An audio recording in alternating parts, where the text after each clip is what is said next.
जय जगन्नाथ। आज हम डीएसडी पॉडकास्ट के चौथे अध्याय में आ गए हैं और आज हमारा चर्चा का विषय रहने वाला है कि महाप्रभु का उत्पत्ति या आविर्भाव कैसे हुआ। और हमारे साथ आज निर्लिप्त जी है, तो हम दोनों मिलके इसी विषय पर चर्चा करने वाले हैं। जैसे कि रितमोहन जी ने कहा, हम्म। हम अभी क्योंकि पहले से ही यूट्यूब में और बहुत विषय में जब भी कोई जगन्नाथ जी की बात करता है तो एक ही स्टोरी वही फ्लोट होती है कि भगवान जी कैसे आए, कैसे मंदिर बना। तो इसमें भी बहुत सी चीजें लोक कथाओं में जुड़ी हैं, लेकिन हम एक्चुअल अगर हम शास्त्रीयता की बात करें तो ये चीज आती किधर से, तो इसी विषय में हम चर्चा करेंगे। तो मैं चाहूंगा कि रितमोहन जी इस चर्चा का आरंभ करें। हाँ, तो जैसे भैया ने कहा कि हम लोगों को एक ही कहानी मिलता है, वही कि गए थे शवर राजा के बारे में पता चला इंद्रदुम्न महाराज को, और फिर विद्यापति को भेजा, विद्यापति गए और वहां पे जाके फिर महाप्रभु के बारे में पता किया, नील माधव के बारे में। वापस आए, राजा को बताया, राजा गए। यही एक कहानी मिलता है। लेकिन हम लोग देखते हैं कि ये जब बताया जाता है इसमें भी कुछ कुछ चीज थोड़ा एक्स्ट्रा बताया जाता है, मतलब जैसा हुआ नहीं है शायद से उसके ऊपर भी बना के बोला है, लोक कथाओं में कहीं कहीं पे हो जाता है। तो आज हम लोग स्कंद पुराण से बेसिकली इस कहानी के ऊपर जानेंगे कि उधर में क्या कहा गया है स्कंद पुराण में। तो स्कंद पुराण में तो हम लोग जैसे शुरू करेंगे, मैं तो आप सबको भी कहूंगा कि आप भी स्कंद पुराण खरीदिए, अभी तो मिल रहा है। जो उसका जो मेनली नीलाद्री का जो पार्ट है, मतलब पुरुषोत्तम क्षेत्र महात्म्य, वो पढ़ने लायक चीज है और वो पढ़ना भी चाहिए हर जगन्नाथ प्रेमी को। तो जब हम लोग यहाँ पढ़ना शुरू करते हैं तो इसमें पहले तो हमें जो पुरुषोत्तम क्षेत्र महात्म्य है उसके बारे में पता चलता है, जहाँ पे जैमिनी ऋषि दूसरे संतों को उस जगह के बारे में बता रहे हैं, सब उनसे प्रश्न पूछ रहे हैं और वो उत्तर दे रहे हैं। तो इसी कड़ी में हमें तब जानने मिलता है कि क्षेत्र का क्या महात्म्य है। तो क्षेत्र महात्म्य से इसका शुरू होता है, यहाँ पे काकमुक्ति इत्यादि का कथा आता है, जिसके ऊपर हम कभी और भी चर्चा कर सकते हैं। क्षेत्र महात्मा के ऊपर भी एक बड़ा पॉडकास्ट बन सकता है, लेकिन आज हम उतना समय तो नहीं हो सकता, तो हम आज महाप्रभु के उत्पत्ति के ऊपर चर्चा करेंगे। तो भैया आप शुरू कीजिए उसके पहले कथन से। जैसे कि अब भैया ने तो इस विषय में एक मोटा मोटी एक इंट्रोडक्शन दे ही दिया। तो वही बात है कि अगर हम किसी धार्मिक परंपरा के ऊपर जानना चाहते हैं तो वही बात है, हमें पुराणों को रेफर करना पड़ेगा। तो जगन्नाथ जी के ऊपर जितने भी कहानियां बनी है, जो बाद में भी बहुत से जो बाद में लिखे गए स्थल पुराण इत्यादि उनमें लिखा गया, तो उसका प्राइमरी बेस है स्कंद पुराण। हम्म। तो निश्चित रूप से मैं भी पुनः आग्रह करूंगा कि जो लोग भी महाप्रभु के ऊपर जानना चाहते हैं, लिखने पढ़ने वाले व्यक्ति हैं, उन्हें पहले स्कंद पुराण के अंतर्भुक्त श्री पुरुषोत्तम क्षेत्र महात्म्य पढ़ना चाहिए। अगर, क्योंकि वही बात है, भारत में भी बहुत जगह में ये मिलता नहीं है, मतलब पुरुषोत्तम क्षेत्र महात्म्य एक्सक्लूसिवली नहीं मिलता। अगर आपको चाहिए तो आप हमसे संपर्क भी कर सकते हैं, जैसे कि हम आपको स्कंद पुराण की एक प्रति भिजवा दें। हम्म। और कोई भी श्री क्षेत्र में आता है तो थोड़ा अगर सर्च करे तो किसी किसी पुस्तक के दुकान में मिल भी सकता है। ये निश्चित ऐसे आपको इंग्लिश में भी मिल जाएगा, हिंदी में भी, ओडिया में। निश्चित 3 आजकल भाषाओं तो में आई। उपलब्ध है। तो जैसी जिसकी इच्छा वो अपने अनुसार अपनी इच्छित भाषा में क्रय कर सकता है। तो अब स्कंद पुराण में इंट्रोडक्शन कुछ ऐसा होता है कि सत्ययुग में मालव नामक एक देश के एक राजा थे। उनका नाम था राजा इंद्रद्युम्न। इंद्र के समान द्युति संपन्न जो है, उन्हें इंद्रद्युम्न के नाम से जाना जाता है। अब वो जो राजा थे, मालव राज्य की राजधानी थी अवंती, जो आज उज्जैन के नाम से जाना जाती है। हम्म। अब उज्जैन के राजा इंद्रदम्न, वो एक बार सभा में बैठे, उन्होंने ये बोला कि सारे मंत्रियों से पूछा कि हे मंत्रीगण, राज्य तो बहुत अच्छे से चल रहा है, सब लोग कुशल से हैं, प्रभु की कृपा से विष्णु जी का पूजक भी रहा हूं, क्योंकि राजा इंद्रदम्न एक बहुत बड़े परम विष्णु भक्त है। वो हर दिन विष्णु जी की पूजा करने के बाद ही राजसभा में आते थे। तो उन्होंने ये पूछा कि हम पूजा तो कर रहे हैं, केवल इस अभिलाषा से कि हम भगवान जी के कभी दर्शन करें, दर्शन करने के लिए मानसिक चक्षु की आवश्यकता, मतलब with your internal realisation you can realise God. So ये जो भगवान को देखने की बात है, पहली बार वही प्रश्न करते हैं कि ऐसा तो कोई जगह होगा ना कि जिधर भगवान स्वयं होंगे, उन्हें देखा जा सकता है। हुँ, मतलब भगवान इन फ्लेश एंड ब्लड, उनका कॉन्सेप्ट ऐसा था कि हम भगवान को साक्षात कहाँ प्रत्यक्ष रूप देखें। से हुँ, तो वही बात है, बहुत मंत्रियों ने फिर कहा कि हमें तो इस विषय में कोई ज्ञान नहीं है, अब भगवान तो है बड़े मायावी। तो एक मुनि का वेश धर के उधर आ गया, जटिल महामुनि नामक एक मुनि। वो कहते हैं कि राजन, भारत में एक स्थान है, दक्षिण के महोदधि नामक एक सागर है, उस दक्षिण सागर के निकट एक क्षेत्र है, उसे पुरुषोत्तम क्षेत्र कहा जाता है, जिसका प्रलय में भी अंत नहीं होता।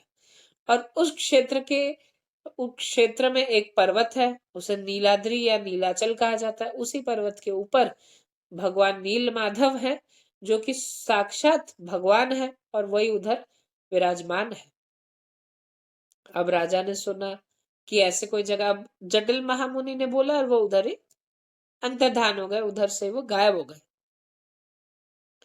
तब राजाओं ने अपने मंत्रियों से पूछा कि अब क्या करें, कैसे ढूंढे, ये पुरुषोत्तम क्षेत्र है कहाँ। तो राजाओं ने विभिन्न मंत्रियों को भेजा। तो उसमें से जो राजपुरोहित थे, उनके छोटे भाई, उनका नाम है विद्यापति। उन्हें कहा गया कि देखिए, आप तो ऐसे ही तीर्थ यात्रा में बहुत कुशल हो, आप तो भारतवर्ष का भ्रमण करते हो, तो आप पूरी जाओ, उस स्थान में जाओ जिधर की भगवान जी है। ठीक है। तो राजा विद्यापति गए। अब राजा विद्यापति की यात्रा में उन्होंने क्या क्या देखा, इस विषय में ऋतवान जी का अध्ययन थोड़ा उत्तम है, तो इसमें ऋतवान जी को बोलूंगा कि वो आगे इस प्रसंग को बढ़ाएं। तो जब विद्यापति जी को भेजा गया, वो भी बड़े हर्ष के साथ गए कि अब तो साक्षात नारायण का दर्शन होगा। वो भी बहुत वैष्णव व्यक्ति थे, उनके भी विष्णु के प्रति मन में बहुत ज़्यादा श्रद्धा था। तो वो जब उत्कल पहुँचे और उत्कल में आए, तो उधर में एक वर्णना मिलता है उत्कल के ऊपर कि कैसा है, सुंदर जगह है इत्यादि। वहाँ पे कैसे लोग हैं, चातुर्वर्ण के लोग कैसे रहते हैं, तो इत्यादि इसके बारे में लिखा हुआ है।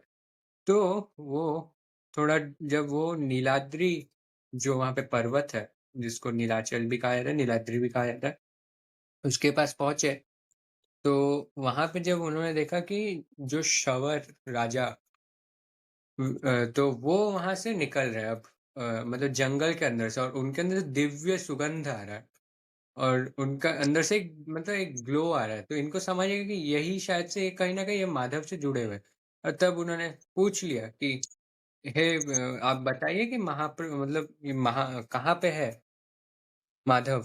तो यहाँ पे उन लोगों दोनों के बीच में बहुत चर्चा चला। तो उसी बीच में शंवर राजा को ये भी याद आया कि ऐसा तो उनके बीच में मतलब उनका जो समुदाय है, जो उनका गोष्ठी है, वहाँ पे कई सालों से ये बहुत वर्षों से ये कथा आता है कि एक समय एक इंद्रदुम्न नामक राजा आएँगे और उस समय नीलमाधव गायब हो जाएँगे। तो इसलिए शंवर राजा थोड़ा-सा डर गए कि अगर मैंने इनको भी दर्शन करवा दिया तो महाप्रभु चले जाएँगे। माधव अंतर्ध्यान हो जाएँगे क्योंकि जब राजा आएँगे तो वो चले जाएँगे। लेकिन तब भी उन्होंने सोचा कि ये तो जब होना ही है, मैं इसको कैसे रुका सकता हूँ? क्योंकि वो फिर चतुर्धा के रूप में आएँगे, ये भविष्यवाणी पहले से ही था।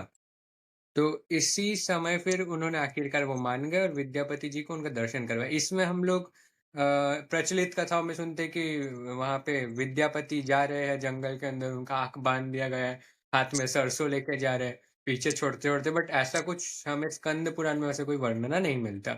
वो जाते हैं रुक्मिणी कुंड में स्नान करते हैं और वहीं से फिर रोहिणी कुंड में स्नान करते हैं और वहाँ से फिर माधव का दर्शन करते हैं, नील माधव का। और वहाँ उनको देख के भाव-विभोर हो जाते हैं, वहाँ से उनका एक माला लेते हैं और फिर वो वापस आने लगते हैं। तो इस बीच में तो यहाँ पे हम लोगों को क्या-क्या पता चला मतलब हमने तो इसको समराइज़ कर दिया, बहुत लंबा कथा आता है इस जगह पे भी।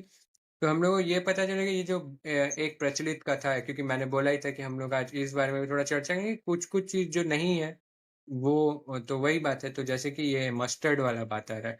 लोग कहते हैं कि हाथ में सरसों लेके गए थे और उसका पीछे छाप छूट गया था और बाद में वापस आए तो उसी रूट को पकड़ के गए थे, लेकिन ऐसा कुछ नहीं हुआ था। क्योंकि सबको ही पता था कि महाप्रभु वापस दूसरे रूप में आएँगे। इसके आगे फिर वो जब वापस पहुँचते हैं अपने राज्य, तो उन्होंने क्या कहा था इसके बारे में निर्लिप्त भैया बताएँगे?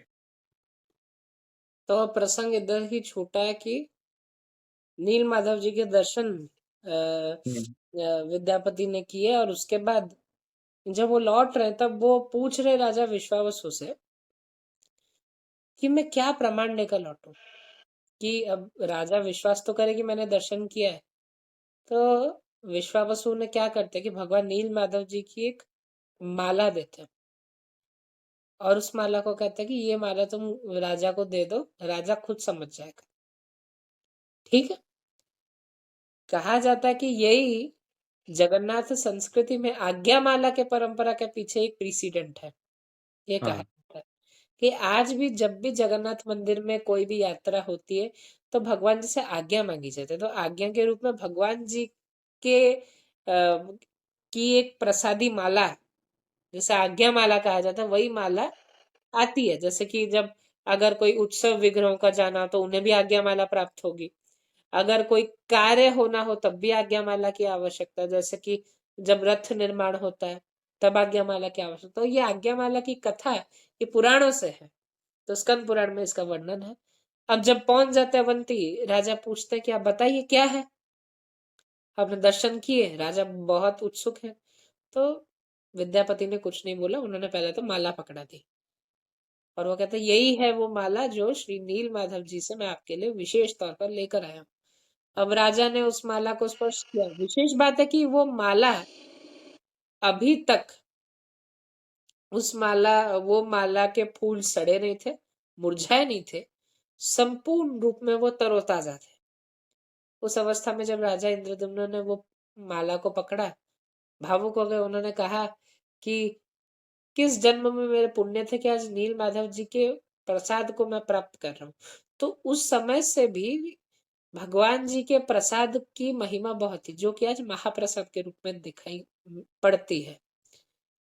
अब जब माला पहुंच गई, तब राजा इंद्रद्युम्न ने कहा, सारे मंत्रियों से कहा, सारे अवंती वासियों से कहा कि जो भी चाहते हो कि भगवान को साक्षात देखना है, तो वो मेरे साथ आओ।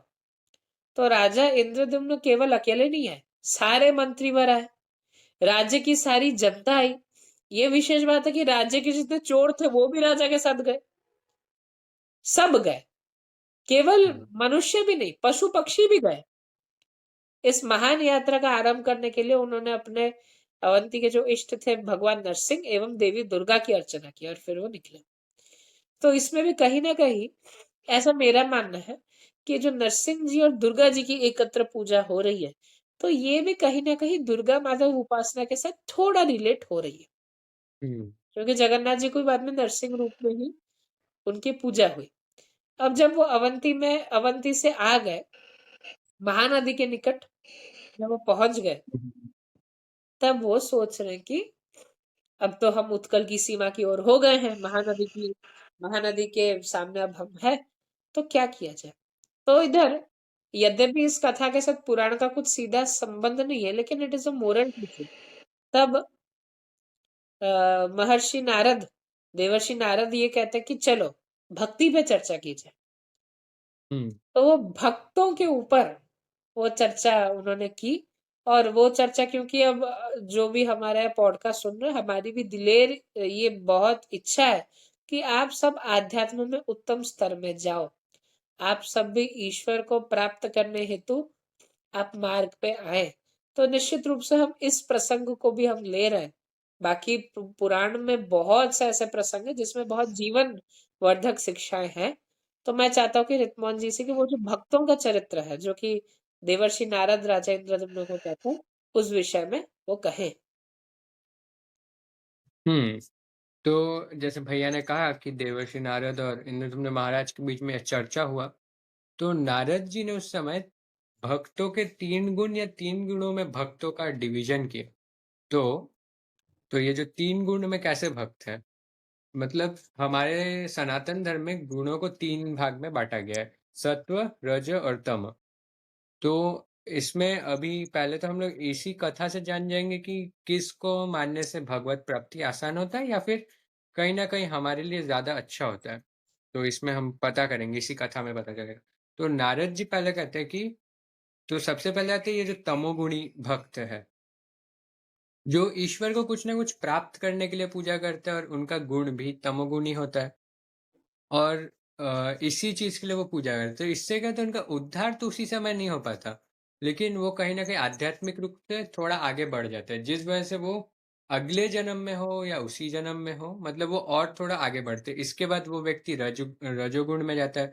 अब रजोगुण में जब जाता है तो वो राजसिक भक्ति करता है, उसमें भी वो थोड़ा-सा वीरत्व इत्यादि के साथ पूजा करता है। मतलब तो उसका वो भी जो पूजा होता है, उसमें भी मिश्रित पूजा है। तो और उसमें वो राजसिक आहार इत्यादि का भी ग्रहण करता है। तो ये भी एक गुण है, इसमें भी भक्ति किया जा सकता है, इससे वो और थोड़ा ऊपर उठता है। और आखिर में वो सत्व गुण में आता है, जहाँ पे वो सात्विक बन जाता है और उसका जो सोचने का प्रक्रिया इत्यादि सब सात्विक होता है और सात्विक ही सबसे उत्तम गुण माना गया है। वैसे में भगवान गुणों से ऊपर है, इसलिए हम तीनों गुणों को ही माया मानेंगे। लेकिन इन तीनों गुणों में भी सर्वोत्तम सात्विक गुण को ही माना गया है। तो इस सात्विक गुण में वो व्यक्ति पहुँचेगा और यही आखिरकार उसका उद्धार का कारण भी बनेगा। क्योंकि हम भी ये देखते हैं कि जब हम तमोगुणी जीवन जीते हैं तो हमारा जो विचार है वो एक जगह सीमित हो जाता है। लेकिन जब हम सत्वगुणी जीवन जीते हैं तो हम भी देख पाते हैं कि बहुत सारी चीज़ तो मैं रियल लाइफ़ से इसको थोड़ा-सा समझाने की कोशिश कर रहा हूँ। ताकि इससे क्या होता है कि हमारा जो माइंड है वो और ब्रॉड होता है, हम नए चीज़ों को समझ पाते हैं, जो हमारा धर्म का मूल उद्देश्य है कि मुक्ति के लिए ज्ञान अर्जन करना।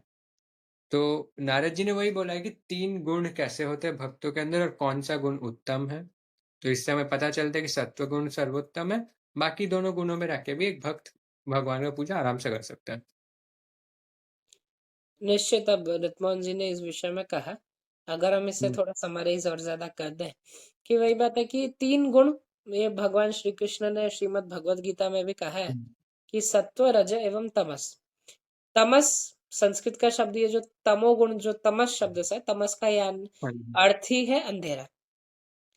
तो वही बात है कि जो व्यक्ति कुछ ज़्यादा ही मटेरियलिज़्म में घुस गया हो, भौतिकवाद में घुस गया हो, कि उसके हुँ, लिए यही मानना है कि भई अगर शरीर सही है तो सब कुछ सही है, मैं ही शरीर हूँ। वो ज़्यादा ही बंधनों से जुड़ चुका है, बॉन्डेज में है, अटैचमेंट में रह चुका है। उसके लिए सृष्टि से अधिक और कुछ है ही नहीं। पूरा मटेरियलिटी में घुस चुका है वो तमस वाला आदमी। तो अब क्योंकि अब मटेरियलिज़्म में से जुड़ चुका है, तो अपने हित के लिए वो दूसरों के अहित का भी विचार करेगा। रजोगुण उससे थोड़ा उत्तम होता है। वो बोलता है भगवान सभी का मंगल हो लेकिन सबसे पहला मेरा मंगल हो। मेरा हो, तो तो सकल स्वार्थ भक्त है, है वो हो गया। हाँ, स्वार्थ है लेकिन किसी का अहित नहीं करना चाहता। ऑथोरिटेरियन है। अब जब वो सत्वगुण में वो एक विस्तार चिंतन, उसे फ़र्क ही नहीं पड़ता। उसका ये है कि सबका मंगल हो, सब खुशी से रहे, मुझसे कभी कोई पाप ना हो, मुझसे कुछ बुरा ना हो, सबका अच्छा। लेकिन भगवान तीनों गुणों से नहीं मिलते। और ऊपर जाना पड़ेगा जिसमें आपको सारे गुण छोड़ना पड़ेगा, जिसमें वो अवस्था को निर्गुण कहा गया है निर्गुण। कि अगर आप भगवान को प्राप्त करना चाहते हो तो आप किसी चीज में अटैच ही मत रहो, ना गुणों से ही अटैच रहो। तो जब एक व्यक्ति संपूर्ण रूप से वो समर्पित हो जाए, उसके मन में उसके आराध्य के अलावा कुछ है ही नहीं, तो वो मुक्ति प्राप्त करेगा। ये सुंदर प्रसंग भक्त चरित्र में हमें देवर्षि नारद बताते हैं। अब जब ये चर्चा हो जाती है, अगले दिन वो महानदी को पार करते हैं, उत्कल के राजा के साथ उनकी भेंट होती है। और उधर उत्कल के राजा को वो कहते हैं कि हमें दया करके अनुमति दें कि हम पुरुषोत्तम क्षेत्र में हम इतने लोग आए तो हम उधर अपना आवास बना सके, हम उधर रह सके। तो राजा ने कहा निश्चित कोई असुविधा नहीं, आप रहिए, मंदिर अगर बनाना है तो निश्चित कोई असुविधा नहीं। ये तो राजा वो तो इतना वो सोच रहा है कि हमारे क्षेत्र में महाप्रभु आएंगे, भगवान आएंगे, तो इससे बड़ा सौभाग्य हमारा क्या ही हो सकता है। तो उन्होंने खुद राजा इंद्रद्युम्न की अगवानी की, उनका स्वागत किया और खुद वो नीलाचल पर्वत की ओर ले चले। इस भीतर क्या हुआ, क्योंकि अब जैसे रितमोहन भैया ने कहा है कि भगवान श्री नील माधव जिस दिन हुँ, विद्यापति को दर्शन देंगे उसी समय के बाद से ही वो गायब हो जाएंगे, हुँ, अंतर ध्यान हो जाएंगे। अंतर्ध्यान। हुँ, तो जब राजा इंद्रद्युम्न पहाड़ की ओर पहुँचते तब एक आकाशवाणी होती है। आकाशवाणी क्या है? कि हे राजा इंद्रद्युम्न, भगवान नीलमाधव अपने स्थान में नहीं है। जिस दिन विद्यापति ने दर्शन किए उसी रात को एक बहुत बड़ा सा चक्रवात आया, मतलब एक बहुत ज्यादा एक सैंड स्टॉर्म किस्म का एक चीज हुआ। हुँ, ठीक है। तो उस तूफान में वो पहाड़ संपूर्ण रूप से रेत से ढक गया और नीलमाधव जी के स्थान पे रेत है लेकिन नीलमाधव जी नहीं। तो राजा इंद्रद्युम्न उधर बेहोश हो जाते, मूर्छा हो जाती। हुँ, जब मूर्छा हो जाती है तब देवर्षि नारद सब उन्हें सांत्वना देते, नहीं कुछ नहीं होगा, सब सही हो जाएगा, भगवान जी सब मंगल करेंगे। तब पुनः आकाशवाणी होती है कि पहले ऊपर तो आओ। तो पहाड़ के ऊपर जब वो जाते उस आस्थान में देखते तो देवर्षि नारद देखते कि उसके निकट एक पेड़ है, अगुरु का एक पेड़ है। उस अगर के पेड़ के नीचे नरसिंह जी हैं, जो इतने प्रकाशित है, मतलब उनसे इतना तेज निकल रहा कि कोई उन्हें खुली आंखों से नहीं देख सकता, जैसे हम हुँ, सूरज को खुली आंखों से नहीं देख सकते। तो देवर्षि नारद ने कहा केवल मैं ही देख सकता हूँ क्योंकि मैं तो इनके आशीर्वाद सबको प्राप्त हूँ, और मेरे द्वारा आप देख सकते हो क्योंकि आप भी उसी आशीर्वाद को प्राप्त हो, इसलिए भगवान नरसिंह जी हैं। तो पहले वो नरसिंह जी को दर्शन करते हैं। वही नरसिंह जी आज आदि नरसिंह के नाम से कल्पवट के निकट है। तो जब उन्होंने दर्शन किए, दर्शन करने के बाद उन्होंने अब सोचा कि अब क्या होगा, तो पुनः आकाशवाणी होती है। आकाशवाणी होती है कि हे राजा, इस क्षेत्र में अष्ट शंभु है। इस विषय में हम पहले भी बताएंगे क्योंकि बहुत विशद पुराण है कि ये कहा गया था जब नील माधव जी थे हुँ, तब उन्होंने उस क्षेत्र की रचना के लिए 8 शक्तियों को देवी लक्ष्मी ने जन्म दिया था। वही 8 शक्ति के रूप में श्री क्षेत्र के 8 दिशाओं पर है। हम इस विषय में विशद रूप से बताएंगे, लेकिन स्कंद पुराण में ये भी एक प्रसंग है। तो कहा जाता है अब 8 शक्ति हैं, 8 गौरी हो गए। अब अगर 8 गौरी देवियां हैं तो उनके लिए 8 शंकर भी चाहिए, 8 शिव जी भी चाहिए कि जो उनके पति के रूप में रहे। तब शिव जी जब तपस्या करते तो शिव जी भी 8 रूप में विभक्त होकर इन गौरी देवियों के साथ रहते हैं। तो उन अष्ट शंभुओं में से एक महादेव जी का नाम है नीलकंठेश्वर महादेव। तब आकाशवाणी होती कि वो जो नीलकंठेश्वर महादेव जी हैं, उनके निकट ब्रह्मा के द्वारा एक बहुत प्रसिद्ध नरसिंह क्षेत्र है। वो स्थान नरसिंह उपासना के लिए प्रशस्त है। आप उधर जाइए एवं 1 सहस्र या 1000 अश्वमेध यज्ञ का आयोजन करें। तो राजा इंद्रद्युम्न ने वैसा ही किया। उधर उन्होंने यज्ञ नरसिंह जी की प्रतिष्ठा की। आज भी गुंडीचा मंदिर के निकट वो स्थान यज्ञ नरसिंह हुँ, मंदिर आज भी है, हम दर्शन कर सकते हैं। और उन्होंने सहस्त्र अश्वमेध यज्ञ किया। युग से युग बीत गए, बहुत वर्ष बीत गए, फिर जाकर यज्ञ पूर्णाहुति के स्तर पर पहुंचा। उस यज्ञ में देवी देवता यक्ष किन्नर असुर सभी को उत्तम सोने के आवास बना के उनकी व्यवस्था की गई उनके रहने की, कि सब यज्ञ का भरपूर आनंद उठा रहे। महाभारत में भी इसका एक छोटा सा प्रसंग है जो कि स्कंद पुराण में भी लिखा है कि राजा इंद्रद्युम्न ने इतने गाय दान की कि उन हुँ, गाय के सींग भूमि में लगने के कारण वो स्थान एक गड्ढे में बन गया। और दान करने के लिए, क्योंकि आज भी लोगों को पता नहीं कि दान करने में हमारे हिंदू धर्म का एक विधि होता है कि हम जल अर्पण करके दान करते हैं, वो शंख से हाँ, हो या पात्री से हो, दान ऐसे ही होता है। तो इतना उन्होंने दान किया, उस हस्त से निकले हुए जल और गोमूत्र से वो स्थान भर गया और वो बाद में एक सरोवर का रूप लेता है जिसका नाम है इंद्रद्युम्न सरोवर। महाभारत में भी इसका उल्लेख है। जब इंद्रदुम्न सरोवर तो वो वही स्थान है। तब जब यज्ञ हो जाता है तब उसके बाद भगवान जी कैसे आते हैं और फिर आगे क्या होता है, इस विषय में ऋतमोहन जी बताएंगे। तो यज्ञ होने के बाद तो इंद्रदुम्न महाराज इसके बाद समुद्र तट के और वो जाते हैं, जहाँ पे उन्हें दारू अब मिलता है इसके बाद। और जब दारू भी मिला, तो अब सब प्रसन्न हो गए, उसमें शंख चक्र गदा पद्म का चिन्ह भी है। और उसको देखा सबने, वो दिव्य उसमें से तेज निकल रहा था उस दारू में से। तो उस दारू को वहाँ से लेके वो वापस आए, और वापस आने के बाद जैसा उसका मतलब फिर नारद और इत्यादि सबने सोचा कि अब इससे विग्रह बनेगा। अब विग्रह कैसे हो? तो उस समय विश्वकर्मा जी का वहाँ पे वो हुआ, आविर्भाव हुआ। उनको भी यहाँ पे विष्णु रूपी ही कहा गया है। तो वो आए और उन्होंने इसको बनाना शुरू किया। तो इस समय ये कार्य 15 दिनों के लिए शायद से चला था। मुझे यहाँ तक 15 दिनों तक ही चला था।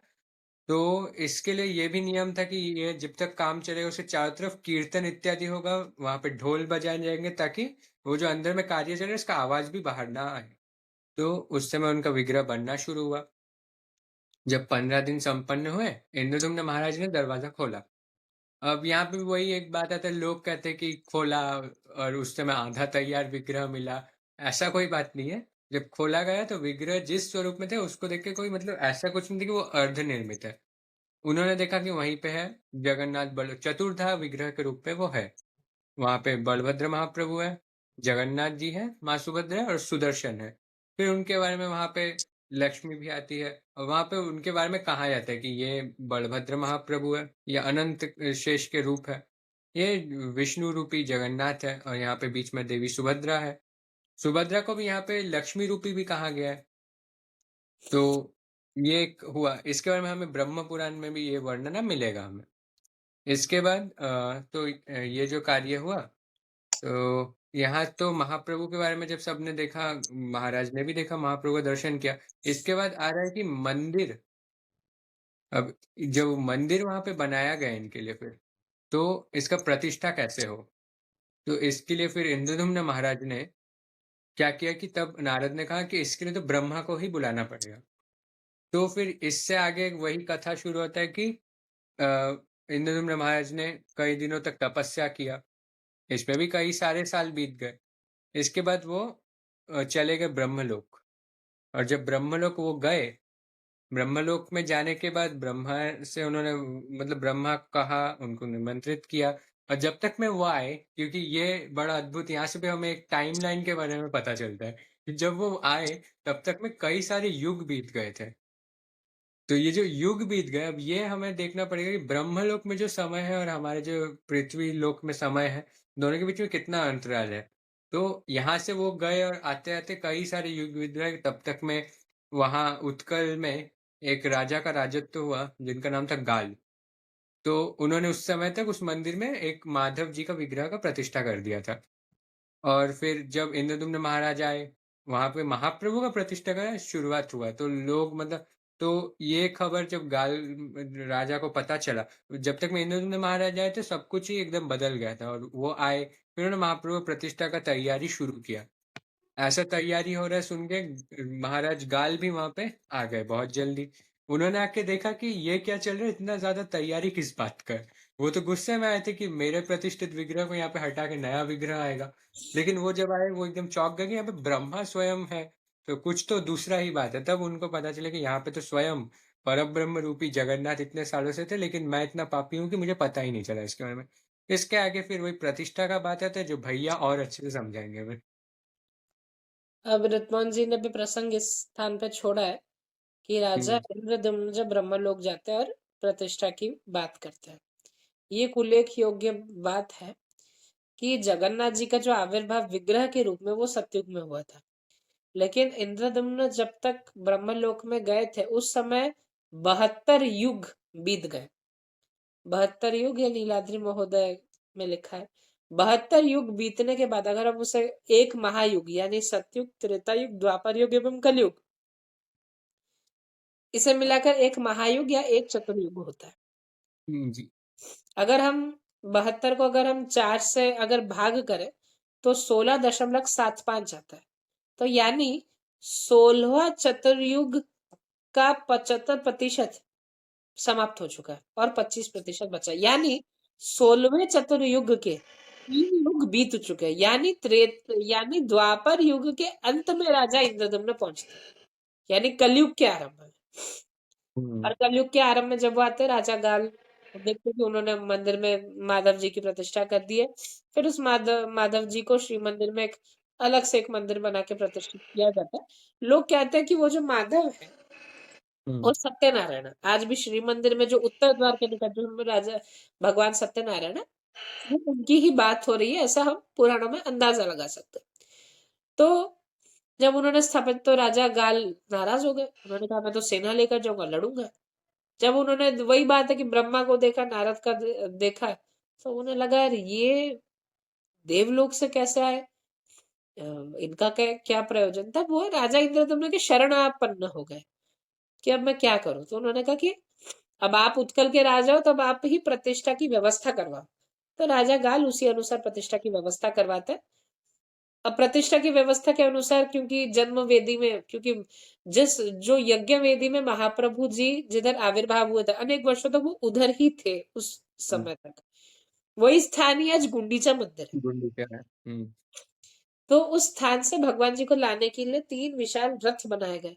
उसमें सोने के घोड़े थे, ये सब विषय बहुत लंबा विषय कि रथ की कारीगरी कैसे हुई थी और उसके बाद नारद ने ये नीलाद्रि महोदय में इसका प्रसंग है कि जाजपुर से आए हुए ब्राह्मणों के द्वारा एवं विभिन्न स्थानों से आए हुए ब्राह्मणों के द्वारा रथ की प्रतिष्ठा करवाई गई।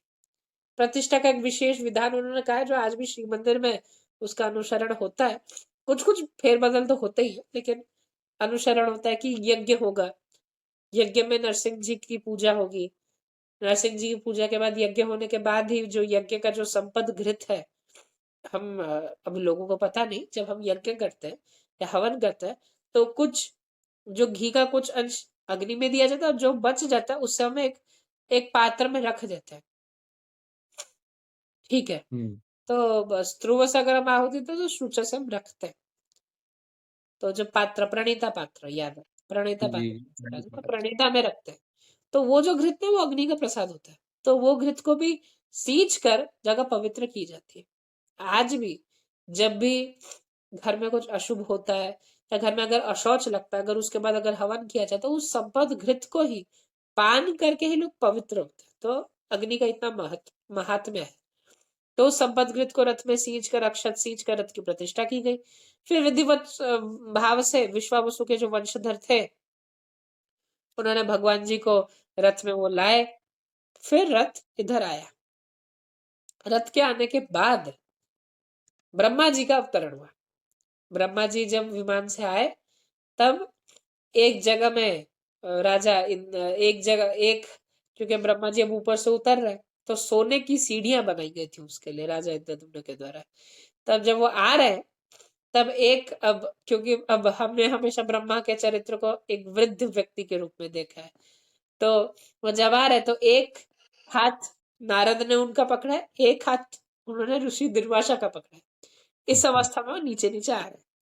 आने के बाद उन्होंने कहा कि महर्षि भरद्वाज ही इस प्रतिष्ठा के हेतु आचार्य बनेंगे और महर्षि दुर्वासा एवं देवर्षि नारद वो प्रचारक बनेंगे। सबको अपना-अपना दायित्व यज्ञ का मिल गया और उसके बाद प्रतिष्ठा हुई। भगवान जी को जब ब्रह्मा जी जब रथ में दर्शन करते हैं, तब वो रथ की परिक्रमा लगाते हैं और वो कहते हैं वो एक बहुत प्रसिद्ध श्लोक है कि नमः तुभ्यम नमो मह्यम तुभ्यम एवं तुभ्यम मह्यम एव च। इसमें कह रहा है कि आपको भी नमस्कार, मुझको भी नमस्कार। क्यों? मुझको भी नमस्कार। क्योंकि हम दोनों में कोई अंतर नहीं है। हाँ, दोनों में ही वही ब्रह्म चेतना है। ब्रह्म है। हम एक ही हैं, 2 रूप हैं। तो इससे भी इस चीज़ का हमें ये खंडन हो जाना चाहिए कि जो स्वरूप के आधार पे भेद देखते हैं, ऐसा कुछ भेद है ही नहीं कि उधर ब्रह्मा कह रहे कि मैं ही वो हूँ जो रथ में बैठा है और आप वही हो जो इधर खड़ा होके आपकी स्तुति कर रहा है। तो आपको कहीं भी न कहीं नमस्कार, मुझे भी नमस्कार। उत्कल हमेशा से निराकार उपासना का एक सबसे बड़ा केंद्र है निश्चित, और ब्रह्म का वहाँ पे डायरेक्ट उपासना होता है, योग का बात आता है उत्कल में। निश्चित। यही बात है अभी तो क्योंकि हम कई सारे दूसरे कारणों से उस चीज़ को थोड़ा दबा दिया गया है, लेकिन अगर हम देखें तो महाप्रभु के अंदर भी वही योग परंपरा के बारे में पता नि मुझे एक चीज़ ऐसा अब लगता है जैसे कि ये जो द्वार खुलने पे असंपूर्ण विग्रह का बात आता है, इसके और में स्कंद पुराण में एक चीज़ हमें मिलता है जो मैं पढ़ रहा था, तो ये मुझे बड़ा इंटरेस्टिंग लगा कि जब वही विग्रह बन गया था, ये चीज़ मैंने मिस कर दिया था उस समय कहते हुए, ये मुझे बोलना चाहिए था, तो मैं अभी ऐड करना चाहूँगा, लोगों को जानना भी चाहिए निश्चित। कि वहाँ पे जब उन्होंने विग्रह को देखा तो तब उन उसका कोई रंग भी नहीं हुआ था या कुछ भी नहीं हुआ था। वो जस्ट डायरेक्ट एक लकड़ी से बना हुआ विग्रह था। शायद से इसी वजह से लोग कहते हैं कि वो मतलब असंपूर्ण था, उसके हाथ-पैर नहीं थे। हाथ-पैर नहीं थे ऐसा नहीं है, लेकिन उसके ऊपर रंग नहीं हुआ था और भी कुछ कार्य बाकी था। क्योंकि वो जो विग्रह है उसका मूल स्वरूप तो वही है जो अंदर में है, लेकिन उसके ऊपर कुछ आवरण दिया गया है, जो आज हम लोग महाप्रभु का सप्तावरण होता है। और इसके बारे में वहाँ पे कहा भी गया था कि इसको हर साल चेंज करना है, इस आवरण को। तो पहला जो आवरण दिया गया था, उसके ऊपर हमें मिलेगा, सबसे पहला आवरण जो है वो जिस पेड़ से विग्रह बना था उसी पेड़ के छाल से दिया गया था। और कहा गया था कि सारे आवरणों को उतारा जाएगा लेकिन इस आवरण को नहीं उतारा जाएगा। फिर उसी के साथ साथ फिर कहा गया कि सुभद्रा को आप यहाँ पे, तो सुभद्रा को वहाँ पे रंग करने का बात आया स्कारलेट रेड से। और फिर अलग-अलग रंग से, जगन्नाथ जी को काले रंग से, शंख के जैसे बलभद्र जी को रंग करने का बात है और सुदर्शन को लाल रंग करने का। और उससे पहले कई सारे कपड़ों के लेयर से उनका आवरण करने का बात आता है। तो कहीं न कहीं इसी चीज़ को लोगों ने मतलब सोच लिया होगा कि वो असंपूर्ण थे, लेकिन इससे हम लोगों को एक और एक चीज़ का वर्णना मिलता है जिसके बारे में कुछ सालों पहले एक चर्चा हो रहा था कि भगवान के विग्रह को कैसे हर साल बार-बार वो किया जा रहा है। ये तो शास्त्रीय रूप से सही नहीं है। लेकिन हमें यही शास्त्र में प्रमाण मिल रहा है कि जगन्नाथ जी के लिए ये प्रावधान है कि हर साल उनका आवरण एक बार चेंज हो। निश्चित। अब रितवन भैया ने एक उत्तम चीज़ इसमें कहा है कि कुछ-कुछ चीज़ें मंदिर की परंपराओं के सूत्र हमें इधर मिलते हैं। जैसे कि नवकलेवर में जो हम सप्तावरण होता है, जो हर वर्ष भगवान जी का, अगर हम कहें the maintenance of Lord Jagannath, ये जो हर वर्ष जो विग्रह की जो मरम्मत होती है वो अनवसर के समय ही होती है। तो उसके विषय में भी कहा गया है। उस शब्द, वो एक बड़ा सुंदर शब्द व्यवहार किया गया है इस पुराण में, लेप संस्कार। हुँ, तो लेप संस्कार की बात की गई है। अब जैसे कि हम प्रतिष्ठा के वृत्तांत पर लौटते हैं। महर्षि भारद्वाज के द्वारा यज्ञ हुआ। यज्ञ के होने के बाद जब यज्ञ हुआ, भगवान जी स्थापित हो गए, रथ से भगवान जी मंदिर में स्थापित हो गए, फिर यज्ञ हुआ। यज्ञ में नरसिंह जी आविर्भूत होते हैं और सब डर जाते हैं। सब डर से अपने आंखें बंद कर लेते हैं कि ये क्या हो, यज्ञ से नरसिंह जी आ गए, क्रोध रूप में नरसिंह जी जर्जरित होकर आ रहे हैं, क्या किया जाए। तब उस समय ब्रह्मा ने नरसिंह जी की स्तुति पढ़ी और नरसिंह जी शांत होकर पुनः चतुर्धा विग्रह का उन्होंने रूप धरा। तो उन्होंने कहा गया कि मतलब भगवान जी की ये लीला हुई क्यों? तो भगवान जी ने कहा, कोई ये ना समझे कि ये तो सामान्य लकड़ी के विग्रह है, ये तो विचित्र दिखने वाले विग्रह नहीं, इनसे कुछ नहीं हो सकता। वो भयंकर है। भयंकर रूप को परित्याग करके उन्होंने शांत रूप धरा। तो इसलिए कोई ये ना समझे, इसलिए मैंने उग्र रूप दिखाकर भी एक दृष्टांत सिद्ध कर दिया, मैंने एक प्रेसिडेंट दे दिया। तो उसके बाद भगवान जी प्रतिष्ठित होता है और उसके बाद भगवान जी अपने सारे लीलाओं की के ऊपर बोलते हैं, जो कि हम आगामी समय में जब हम भगवान जी के पर्व परवाणी के ऊपर, या जो भगवान जी के जो मूल जो यात्राएं हैं उस विषय में चर्चा करेंगे तब हम बोलेंगे। लेकिन हम बोले कि भगवान जी की हर दिन की पूजा कैसे हो, भगवान जी के जो मूल यात्राएं क्या है, इस विषय में भगवान जी राजा इंद्रद्युम्न के विशद वर्णन देते हैं। फिर भगवान जी बोलते कि हे राजा, तुमने तो इतना बड़ा काम किया, इतने अर्थ खर्च करके तुमने हमारी स्थापना की, तो मैं तुम्हें अचल भक्ति का आशीर्वाद देता हूँ।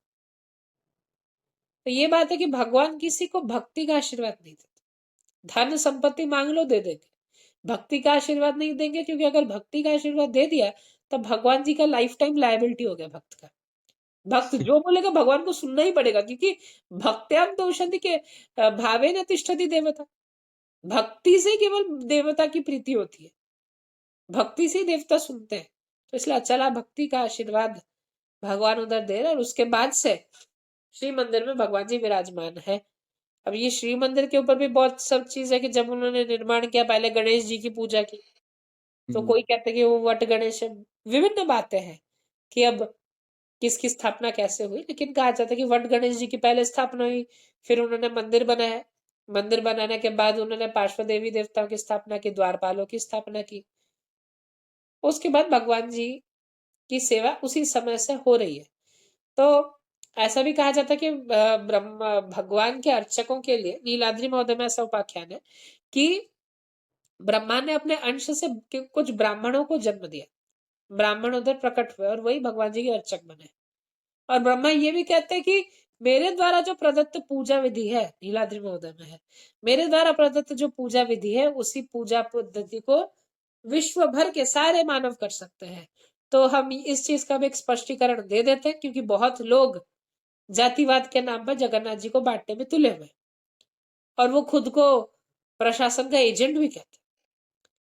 तो दुखद है, क्या ही कहा जा सकता है, लेकिन हम इधर स्पष्ट रूप में स्पष्टीकरण देना चाहते हैं कि जगन्नाथ जी की पूजा सब कर सकते हैं, लेकिन हाँ, पूजा के लिए उत्तम शिक्षा चाहिए। पूजा का एक जी। विधान होना चाहिए, कोई अपने मन मर्जी ढंग में ना करे। तो अगर उत्तम शिक्षा आपको लेनी है, तो निश्चित इस विषय में गुरु की कृपा होनी चाहिए। गुरु अगर आपको जो उपाय बताओ उस उपाय से कीजिए, विभिन्न शास्त्रों का अध्ययन कीजिए, क्योंकि सदगुरु तो आत्मज्ञान दिखाएगा, लेकिन गुरु अनेक हो सकते हैं। तो शास्त्र को गुरु करें, शास्त्र को पढ़िए, बिना पढ़ने सब पढ़कर समझने के बाद, मर्म समझने के बाद ही आप पूजा करें। सामान्य से सामान्यतम विधि भी है, विस्तृत से विस्तृततम विधि है, जगन्नाथ जी की पूजा में प्रकट होता है। तो इसी सुंदर संस्कृति को हम सतयुग से देख रहे हैं, और आज तक हम इसे भगवान जी की अपूर्व लीला को हम हर वर्ष देखते हैं। कहा जाता है कि भगवान जी जब गुंडीचा मंदिर से श्री मंदिर आए, तभी रथ यात्रा की बात हुई थी। तब भगवान जी ने हुँ। कहा कि आप जिस स्थान में लाए हो मुझे, गुंडीचा मंदिर, उसी परित्यक्त यज्ञ वेदी को मैं हर वर्ष जाऊंगा। तो इस यात्रा को गुंडीचा के नाम से जाना जाएगा। इत्यादि अनेक यात्राओं की बात की गई। उस विषय में हम नीलाद्रि महोदय के अनुसार कि किस दिन क्या विधि होती है, इस विषय में एक विशद पॉडकास्ट हम आगे लाएंगे। जी। रितमान जी, अब आप इस विषय में बताइए। हाँ, तो आज हमने जैसे भैया ने बताया इतना कुछ, भैया तो कितने अच्छे से एक्सप्लेन किया उन्होंने, तो मतलब ये मैं भी सुन के बहुत ज़्यादा आज मुझे अच्छा लगा। तो जैसे कि इससे हम लोगों को एक चीज़ तो पता चल गया महाप्रभु का कैसे उत्पत्ति हुआ, वो कैसे यहाँ आए। तो हमने एक समराइज़्ड वे में बोल दिया, क्योंकि अगर पढ़े तो बहुत बड़ा कथा आता है, जो हम घंटों-घंटों तक इसके ऊपर मतलब चर्चा कर सकते हैं। और उसके ऊपर इसके बीच में और भी कुछ-कुछ छोटे टॉपिक्स हैं जिसके ऊपर और भी हम पॉडकास्ट बनाएँगे, जैसे कि मंदिर कैसे बना? इसमें ये जो रथ यात्रा का बात आ रहा है, ये कैसे हुआ? और भी इसमें कई सारी बात आ रही है, क्षेत्र महात्म्य, क्योंकि इसके ऊपर मुझे लगता है कि हमें करना ही चाहिए, क्योंकि लोगों को क्षेत्र के महात्म्य के बारे में नहीं पता, जिस वजह से यहाँ पे आके लोग कुछ भी अपने हिसाब से कर देते हैं। जबकि हमारा क्षेत्र जो है, पुरी का जो श्री क्षेत्र है, ये मतलब सारे क्षेत्रों में सबसे महान कहा गया है इसको स्कंद पुराण में। और कहीं न कहीं है भी, वो हम जाके अनुभव कर ही सकते हैं। तो आज हम इस उत्पत्ति के चर्चा में तो हम एकदम अंत में आ ही गए, क्योंकि इसमें तो हो ही गया। तो यहाँ से हमें कुछ-कुछ इसमें जो कुछ कॉन्सेप्ट जो एक्स्ट्रा एडेड है, उसके बारे में हमें पता चला कि ऐसा नहीं है, कुछ और है। और यहाँ पे हमें महाप्रभु की उत्पत्ति और अच्छा हुआ एक कॉन्सेप्ट भी यहाँ पे मिल गया सप्तावरण के ऊपर। ये भी हमने पता किया आज।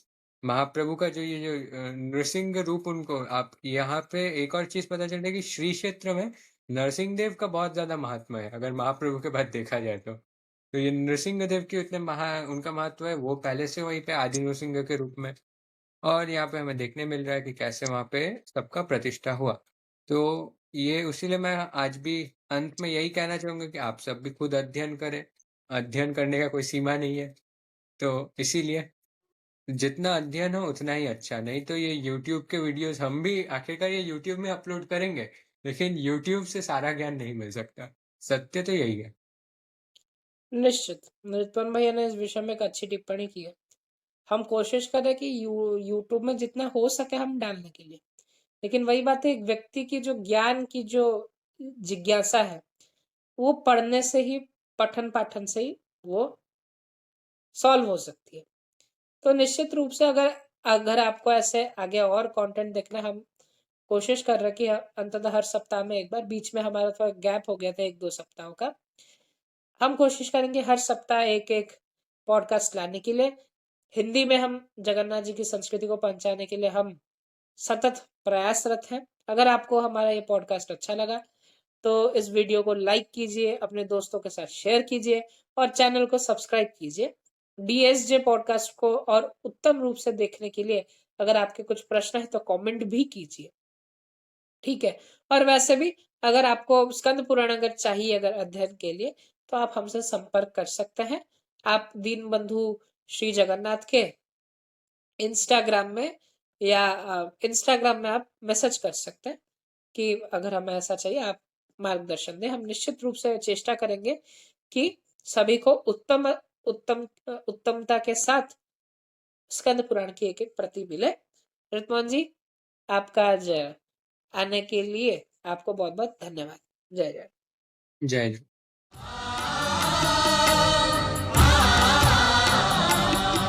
তুমি অনন্ত